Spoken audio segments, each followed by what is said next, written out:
Paper pattern काढण्यासाठी आपण इथे आता घेणार आहोत अगोदर पेपर. याचं जे काही मेजरमेंट आहे या ब्लाऊजचं ते संपूर्ण मी डिस्क्रिप्शनमध्ये दिलेलं आहे, तुम्ही नक्की चेक करू शकताय ते. आणि इथे अगोदर आपल्याला लाईन आखून घ्यायच्या आहेत वरती पण आणि साईडला पण. तर शोल्डरचं माप मी घेणार आहे, त्याच्यानंतर मी इथे मुंड्याचं माप टाकणार आहे. शोल्डर आणि मुंडा किती घ्यायचा आहे याचं डिटेलमध्ये खाली मी वर्णन केलेलं आहे डिस्क्रिप्शनमध्ये. त्याच्यानंतर इथे बघा लाईन आखून घेणार आहे मी अशी. एक लाईन आखून झाल्यानंतर खाली पण मी एक लाईन आखून घेणार आहे. ही लाईन आखून झाल्यानंतर आता आपल्याला इथे सगळ्यात अगोदर घेणार आहोत आपण ॲपेक्स पॉईंट. तर ॲपेक्स पॉईंटसाठी आपल्याला कसं मेजरमेंट घ्यायचं आहे बघा. उभं घ्यायचं आहे. ॲपेक्स पॉईंट जेवढा आहे त्याच्यामध्ये अर्धा इंच एक्स्ट्रा घ्यायचं आहे.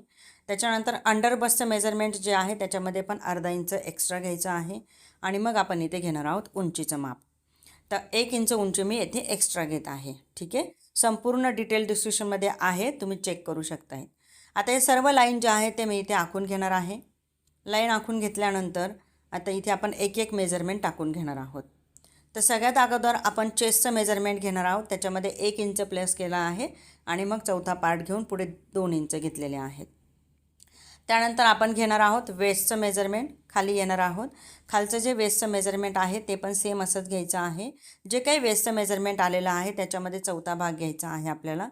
पण अगोदर आपण इथे टक्स घेणार आहोत. तर टक्ससाठी आपण चेस्ट वजा वेस्ट करणार आहोत. उत्तर आलं आहे आपलं 4 इंच. 4चे आपण 2-2 भाग करणार आहोत आणि 2-2 असे आपण दोन्ही बाजूला टक्स घेणार आहोत. तर इथे खाली मी कमरघेर जे आहे ते घेते अगोदर. कमरघेरचा चौथा पार्ट घेतला आहे. त्यानंतर पुढे 2 इंच घेतले आणि मग पुढे 1.5 इंच एक्स्ट्रा मार्जिन घेतला आहे. व्हिडिओ जर का एकदम व्यवस्थित बघितला तर तुम्हाला व्यवस्थित समजणार आहे. ठीक आहे, तर आता इथे मी मार्किंग जी आहे ती करून घेत आहे. ज्या लाईन माझ्या तोकड्या पडलेल्या होत्या त्या पण इथे मारून घेत आहे. त्याच्यानंतर जी फिटिंगची लाईन होती आपली ती पण राहिलेली आहे, ती पण इथे मारून घेऊया. फिटिंगची लाईन मारल्यानंतर इथे आर्महोलला शेप देणार आहे मी शेफरच्या मदतीने. इथे आर्महोलला शेप दिल्यानंतर हे शेफर फार महत्त्वाचं आहे आपलं. आता यानंतर आपण इथे घेणार आहोत ॲपेक्स टू ॲपेक्स पॉईंट. म्हणजे किती येणार आहे, 36 इंच चेस्ट आहे तर 3.6 घ्यायचं आहे आणि खाली 3 इंच घ्यायचं आहे, म्हणजे अर्धा इंच कमी. त्याच्यानंतर इथे आपल्याला लाईन आखून घ्यायची आहे. बघा अशी तिरकस लाईन येते आपली. त्यानंतर जो काय आपण इथे टक्स घेतला आहे 2 इंचाचा तोच टक्स मी इथे घेऊन घेणार आहे. इथे आपल्याला शिफ्ट करायचा असतो तो. तिथला टक्स मी इथे शिफ्ट केला आहे. 2 इंच इथे घेतले आहे आणि लाईन आखून घेतली. त्यानंतर बघा हा जो काही टक्स आहे आपला तिरकसमध्ये हे आपल्याला इथे मोजून घ्यायचं आहे. जेवढं अंतर इकडं आलं आहे तेवढंच अंतर समोर पण आलं पाहिजे. मग जिथे येतं आहे तिथे आपण मार्किंग करून घेणार आहोत. तर बघा इथे माझं जेवढं अंतर आलेलं आहे तेवढंच अंतर दुसऱ्या रेषेवरती पण माझं कुठपर्यंत येते ते बघूया. तर जेवढं आलेलं आहे तिथे मार्क करून घेणार आहे मी आणि 1/2 इंच माझा इथला भाग जो आहे तो उरलेला आहे. इथे 1/2 इंच उरलेले आहेत तर मी काय करणार आहे त्याच्यामध्ये अजून 1/2 इंच एक्स्ट्रा करून इथे बाहेरच्या बाजूने अर्धा इंच घेणार आहे. म्हणजे हा जो पार्ट आहे आपण इथे हा आपला वेस्ट असणार आहे. तर मी इथे लाईन आखून घेते अगोदर. ही लाईन आखून घेतल्यानंतर एवढा पार्ट आपण इथे कट करून टाकणार आहोत. आता हे आपलं झाल्यानंतर पुढे जाणार आहोत आपण. पुढे आपल्याला मुंड्याला आकार द्यायचा आहे. तर त्याच्यासाठी मी जो काही मुंडा आहे त्याच्या हाफ घेणार आहे. आतमध्ये मी 1/2 इंच घेणार आहे आणि एक लाईन मारून घेणार आहे. ही एक लाईन मारून झाल्यानंतर आपल्याला इथे मुंड्याला आकार द्यायचा असतो. पुन्हा एकदा आपण इथे शेफर घेणार आहोत. शेफरच्या मदतीने इथे मी आकार देत आहे. हा आकार आपला झाल्यानंतर आपल्याला आता इथे जो काही टक्स आहे त्याच्यासाठी आकार घ्यायचा आहे. तर इथे मी 1 इंचावरती मार्क केले आहे आणि इथे बघा ॲपेक्स पॉईंटपर्यंत अशी एक लाईन आखून घेतली आहे. त्यानंतर हा आपला चौथा टक्स दुसरा टक्स येणार आहे.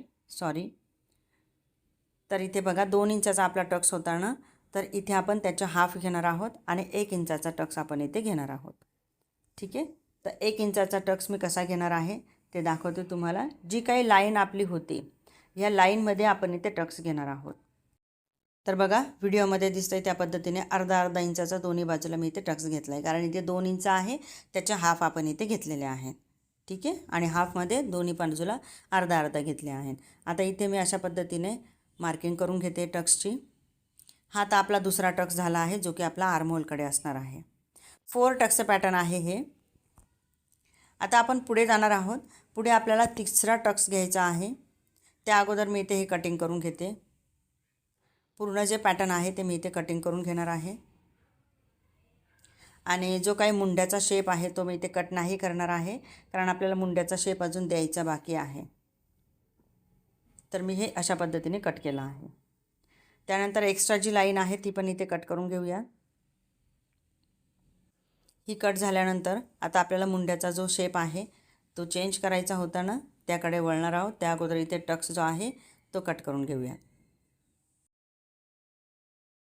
हा जो टक्स आहे आपला पहिलावाला तो मी इथे कट करून घेतला आहे. त्यानंतर बघा एका साईडने मी इथे जो मुंड्यातला टक्स होता तो कट करून घेते. थोडासा पार्ट इथे राहू द्यायचा आहे आणि याला असं ओव्हरलॅप करून घ्यायचं आहे. हे बघा ओव्हरलॅप केलं आहे मी, बरोबर. ओव्हरलॅप केल्यानंतर इथे आपल्याला सेलो टेपने पॅक करून घ्यायचं आहे. त्यानंतर बघा इथे हा जो काही टक्स आपण कट केला आहे तो मारल्यानंतर पफ बघा आपला किती सुंदर आलेला आहे, बरोबर. त्याच्यानंतर आपण इथे बाकीचे जे काही 2 टक्स आहेत ते घेणार आहोत, कारण की हे आपलं 4 टक्सचं पॅटर्न आहे. तर खालून बघा जी काही ॲपेक्स लाईन आहे तिथून मी 1.5 इंच खाली आले आणि तिथून मी इथून बघा अगोदर 2.5 इंच घेतले आहे. 2.5 इंच कसे घेतले की 2 इंचाचा आपला टक्स होता त्याच्यामध्ये 1/2 इंच प्लस केले आहेत आणि मग एवढं अंतर ठेवून इथे आपण तिसरा जो टक्स आहे तो घेतलेला आहे. तिसऱ्या टक्सला आपण फक्त अर्धा इंचच मार्जिन घेणार आहोत, पाव इंच दोन्ही साईडला. त्यानंतर चौथा जो टक्स आहे तो आपण ॲपेक्स पॉईंटची जी काही लाईन होती ना तिथेच घेणार आहोत 1 इंचाचं अंतर ठेवून. टक्स आपला 2 इंचाचा होता, त्याचे हाफ केले आहेत 1 इंच आणि मग हे अंतर मी इथे ठेवलेलं आहे आणि मग इथे मी चौथा जो टक्स आहे तो घेतलेला आहे. हे आपले 4 टक्स इथे आलेले आहेत. आता हे बघा ही जी लाईन आहे ती आपली अशी येणार आहे मुंड्याच्या बाजूची, ठीक आहे. आता आपल्याला मुंड्याचा दुसरा आकार द्यायचा आहे. तर खालची जी काही लाईन आहे ती मी इक्वल करून घेतली आहे, अनइक्वल झालेली.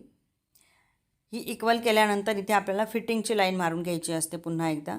तर फिटिंग मी अपर चेस्टनुसार घेणार आहे. तर जी काही अपर चेस्ट माझी आली आहे त्याच्यामध्ये 1 इंच आपल्याला प्लस करायचे आहेत आणि मग जे काही उत्तर येतं आहे त्याच्यामध्ये आपण त्याचा चौथा भाग करून घेणार आहोत, ठीक आहे. तर इथे चौथा भाग मी केल्यानंतर किती मेजरमेंट आहे ते बघूया. जे काही मेजरमेंट माझं आलेलं आहे ते मी इथे घेणार आहे असं मार्किंग करून. हे मार्क केल्यानंतर इथे पुढे मी 1.5 इंच मार्जिन घेणार आहे. हे मार्जिन घेतल्यानंतर आता बघा इथून मी शेप देणार आहे मुंड्याचा, ठीक आहे. इथे आपण अपर चेस्टनुसारच आपल्याला इथे फिटिंग जी आहे ती द्यायची असते. आता जी काही फिटिंगची लाईन आलेली आहे तिथून मी असं घेणार आहे शेपर ठेवून आणि दुसरा आकार मी इथे देऊन घेत आहे. तर दुसरा आकार मी अशा पद्धतीने दिलेला आहे बघा. हा आपला झाला आहे आर्महोलचा दुसरा आकार जो आपण फ्रंट बाजूने घेणार आहोत, ठीक आहे. हे आपण इथे आर्महोल जे आहे ते मोजून पण घेणार आहोत. तर आपला आर्महोल इथे बरोबर इक्वल आलेला आहे की नाही ते आपल्याला समजतं. तर बघा इथे माझा आर्महोल कुठे आलेला आहे. माझा आर्महोल आहे 17 इंच, ठीक आहे. 17च्या आपण हाफ घेणार आहोत. 17च्या हाफ येणार आहे 8.5. तर इथे पुन्हा एकदा मी चेक करते 8.5 येत आहेत की नाही. तर इथे माझं कमी पडतं आहे थोडासा पार्ट, ठीक आहे. तर जी लाईन आपण घेतली आहे इथे फिटिंगची ती आपण थोडीशी खाली घेणार आहोत आणि मग तिथून आपण आर्महोल घेणार आहोत, कारण की आपल्याला इथं आर्महोल बरोबर पाहिजे. जो काही आपला आर्महोल आहे त्याच्यापेक्षा अर्धा इंच आपण आर्महोल एक्स्ट्रा घेणार आहोत, ठीक आहे. आता पुन्हा एकदा मी ते शेफरच्या मदतीने असा आकार देत आहे. ह्यावेळेस मी चॉकने मार्किंग केलेली आहे. तर बघा ही मार्किंग आपली आलेली आहे. पुन्हा एकदा आपण इथे चेक करून घेऊयात. आर्महोल आपलं घोळ पडण्याची शक्यता ह्याचमुळे असते की आपला आर्महोल व्यवस्थित कटिंग नसतो झालेला. आता हे झाल्यानंतर आपण हे कट करून घेऊयात. तर आर्महोलचा जो काही शेप आहे तो मी इथे कट करून घेणार आहे. यानंतर आपण खाली येणार आहोत. इथे आपण बेल्ट घेणार आहोत, कारण की हे आपलं बेल्टचं ब्लाऊज आहे. जेवढं अंतर हे आहे बघा 2-2 इंचाचं तेवढंच अंतर मी इथे पण घेणार आहे. समोर 2.5 इंचाचं अंतर येतं आपलं, सॉरी. तर तेवढंच अंतर आपल्याला इथे पण घ्यायचं आहे. तर मी इथे अंतर मोजून इथे पेनाच्या साहाय्याने मार्किंग करून घेत आहे. तर बघा इथे प्रत्येक ठिकाणी मी मार्किंग करून घेतली आहे आणि जिथे मार्किंग केलेली आहे तिथेच आपण कट करणार आहोत आपला बेल्ट, ठीक आहे. आता इथे लाईन मारून घेऊया आणि इथे बेल्ट जो आहे तो मी कट करून घेणार आहे. त्या अगोदर आपल्याला बेल्टला व्यवस्थित असा आकार पण द्यायचा असतो. तर जे शेफर आपण मगाशी वापरलं होतं ते शेफर मी इथे ठेवणार आहे. बेल्टवरती मी 1/4 इंचाचा घेणार आहे आणि मग हे शेफरच्या मदतीने मी इथे आकार देणार आहे. तर हा असा आकार मी इथे दिलेला आहे. आता याला मी कट करून घेते. तर इथून मी असं कट करणार आहे. अगोदर आपल्याला मुंडा जो आहे तो कटिंग करायचा आहे. बघा मुंडा कटिंग केल्यानंतर हे आपलं ब्लाऊज जे आहे ते असं दिसतं आहे. जी काही फिटिंगची लाईन आहे आपली एक्स्ट्रावाली ती पण कट करून घेऊया, तिची आपल्याला आवश्यकता नाही आहे. त्यानंतर इथे मी बेल्ट जो आहे तो कट करून घेते. जो आपण बेल्ट काढलेला आहे तर इथे आपले बेल्टचे 2 तुकडे होणार आहेत, परंतु ते आपण सेलो टेपने जॉईन करून मग त्याच्यानंतर कटिंग करणार आहोत. हे बघा आता हे आपलं फ्रंट पार्ट जो आहे तो झालेला आहे. इथे हे बघा ओपन केल्यानंतर असं कटिंग करायचं असतं आपल्याला. ठीक आहे. त्याच्यानंतर तिथे आपला जो मुंडा आहे तो तिथली जी काही टक्स आहे ते आपण मारून घेणार आहोत. तर बघा टक्स आपला इथपर्यंतच असला पाहिजे. ठीक आहे. एवढं अंतर आपण इथे टक्सचं घेणार आहोत. आता हे झाल्यानंतर खालचा जो काही बेल्ट आहे त्याकडे वळूया. तर हा जो काही बेल्ट आहे हा आपण असा घेणार आहोत. याला असं फोल्ड करून घेणार आहोत. हे बघा याला सेलो टेपच्या मदतीने चिपकवून घ्यायचं आहे आणि मग त्याच्यानंतर कपड्यावरती कटिंग करून घ्यायचं आहे. आता हा तर आपला फ्रंट पार्ट इथे रेडी झालेला आहे. बरोबर. आता हे जेव्हा आपण कपड्यावरती कटिंग करणार तर तेव्हा आपल्याला मार्जिन घेणं आवश्यक आहे. मग आपण दोन्ही बाजूला मार्जिन घेणार आहोत, वरती पण आणि खालती पण. ठीक आहे. खालच्या साईडने बघा मी तुम्हाला दाखवते असं खालच्या साईडने आपल्याला मार्जिन घ्यायचं असतं अर्धा इंच. जेवढं तुम्ही दाबणार आहात तेवढं तुम्ही इथे मार्जिन घेऊ शकता. तर दोन्ही पार्टला मी इथे लिहून ठेवते मार्जिन घेणं आवश्यक आहे असं. यानंतर आपण घेणार आहोत बॅक पार्ट. तर बॅक पार्ट पण आपण असाच घेणार आहोत. दुसरा मी पेपर घेतलेला आहे, सेम अशाच पद्धतीने मार्किंग करून घेतली आहे बघा, लाईन शोल्डरची आणि साईडची. ठीक आहे. त्याच्यानंतर मी इथे उंची घेणार आहे. जी काही आपली उंची आली आहे त्याच्यामध्ये 1 इंच प्लस करून मी इथे उंचीचं माप टाकून घेतलेलं आहे. बॅक पार्टला आपण डीप नेक घेणार आहोत, त्या हिशोबाने आपण इथे शोल्डर जे आहे ते कमी जास्त करणार आहोत. तर इथे शोल्डर आपलं 15चं आलेलं होतं, त्याच्या हाफ आले आहेत 7.5. त्याच्यामधून मी 1.5 इंच वजा करणार आहे, कारण की बॅक पार्ट जो आहे तिथे आपला गळा जो आहे तो 10 इंचाचा येणार आहे. ठीक आहे. तुम्हाला जर का हे अशा पद्धतीचे सगळे काही सूत्र शिकायचे असतील तर आपला 5 दिवसाचा लाईव्ह क्लास असतो, तो क्लास तुम्ही नक्की जॉईन करू शकताय. तो कसा जॉईन करायचा आहे याच्यासाठी खाली तुम्हाला नंबर दिलेला आहे, त्या नंबरवरती तुम्ही आम्हाला कॉन्टॅक्ट करू शकताय. ठीक आहे. तर आता इथे आपलं शोल्डरचं मेजरमेंट घेऊन झालेलं आहे. यानंतर आपण घेणार आहोत मुंड्याचं मेजरमेंट सेम ह्याच पद्धतीने, जसं आपण मागच्या वेळेस घेतलं होतं तसंच. मागच्या वेळेस म्हणजे अगोदर आपण घेतलं होतं तसंच. इथे सामना बघायचा आहे व्यवस्थित आणि लाईन जी आहे ती मारून घ्यायची आहे. तर इथे मी ही एक लाईन मारून घेतली. त्याच्यानंतर मी इथे मेजरमेंट घेणार आहे ते की आपलं वरचं अपर चेस्टचं मेजरमेंट आपण घेतलं होतं मगाशी, तसंच मेजरमेंट घेणार आहे आणि तेच घेणार आहे अपर चेस्टचं मेजरमेंट. त्याच्यामध्ये आपण 1 इंच प्लस केले होते, मग त्याचा आपण चौथा भाग घेणार आहोत. चौथा भाग घेतल्यानंतर जे काय उत्तर येतं आहे त्याच्यामधून आपण अर्धा इंच मायनस करून घेणार आहोत आणि मग इथे मी घडी टाकणार आहे. इथे मी घडी घेतली आहे. पुढे 1.5 इंचाचं मार्जिन पण आपल्याला घेणं आवश्यक आहे. ओके.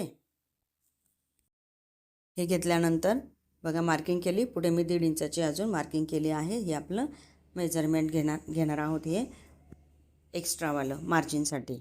आता सेम खाली यायचं आहे, जसं आपण पुढे घेतलं होतं कमरघेर तसंच घ्यायचं आहे. कमरघेरचा मी इथे चौथा पार्ट घेत आहे आणि पुढे 1 इंच एक्स्ट्रा घेत आहे टक्ससाठी.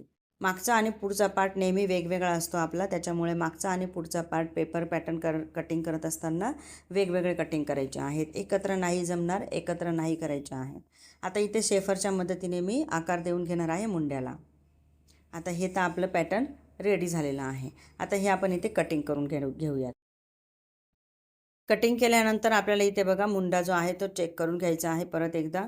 बॅक साईडचा पण मुंडा आपला सेम आला पाहिजे, ही गोष्ट लक्षात ठेवायची आहे. इथे सेम येत नाही आहे तर मी काय करते, हलकासा थोडासा जो भाग आहे तो खाली करून घेत आहे. बघा इथून मी खाली करत आहे. ठीक आहे. सेम येण्यासाठी. आता इथून मी हे एवढा पार्ट जो आहे तो कट करून टाकणार आहे. मग त्याच्यानंतर बाहेरची जी काही बाजू आहे आपली फिटिंगच्या बाहेरची ती पण आपण इथे कट करणार आहोत, कारण की ती आपली एक्स्ट्रा असणार आहे. यानंतर आपण फोल्ड करून घेणार आहोत हा पार्ट, म्हणजे आपल्याला टक्स येणार आहे. अगोदर आपण साईड सीम चेक करणार आहोत. इथे दोन्ही बाजूची साईड सीम आपली सारखी असली पाहिजे. तर इथे मी फोल्ड केला आहे बघा. टक्स बॅक पार्टला आपल्याला टक्स घ्यायचा आहे त्याच्यासाठी.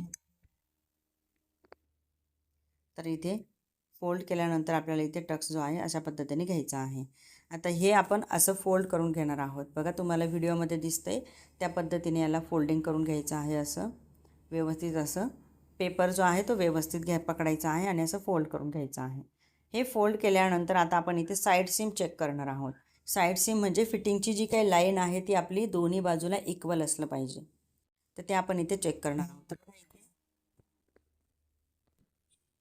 इथे तुम्ही बघू शकता हा असा आलेला आहे.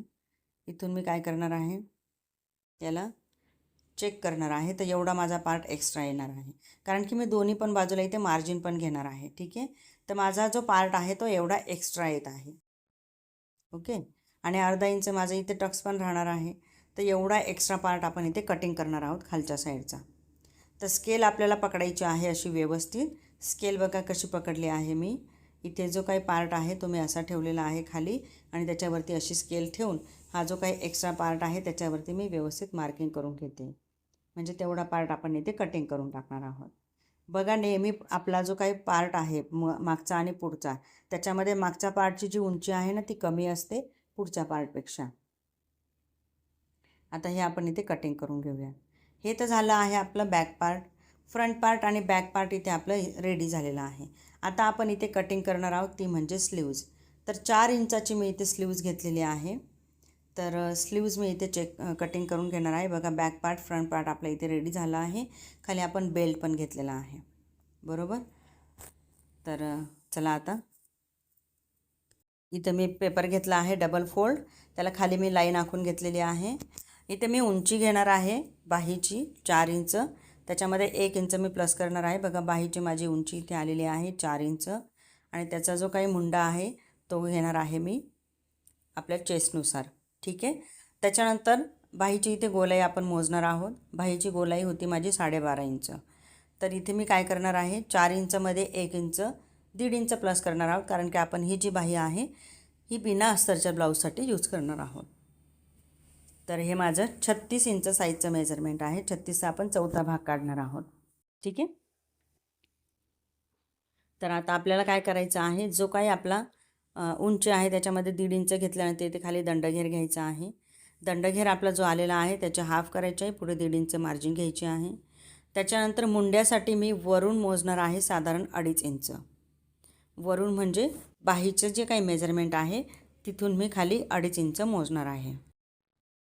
अगोदर समोर 2.25 इंच घेऊयात,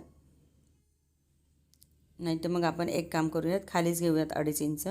इथे मी 2.5 इंचावरती मार्क करून घेणार आहे. हा आपला मुंडा असणार आहे बाहीसाठीचा. इथे लाईन आखून घ्यायची आहे.